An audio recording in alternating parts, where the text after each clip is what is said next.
basura mo, ibulsa mo. Isa sa mga salitang palagi kong naririnig, ngunit ang kamalayan ng tao ay di pa rin sapat upang ang sariling kalat ay maging sariling ipon para sa kalinisan ng sulok. Naugnay ang basura sa isa sa mga problema na nagaganap sa buong mundo. Kabilang na dito ang bansang Pilipinas.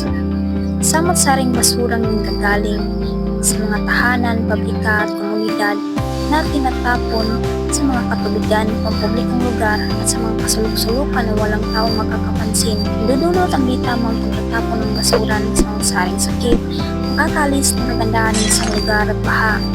Alam kong ang problemang ito ay di madaling wakasan, ngunit sa simpleng pagtapon sa tamang lagayan, kooperasyon at kalaman, naniniwala kong basura ay mababawasan.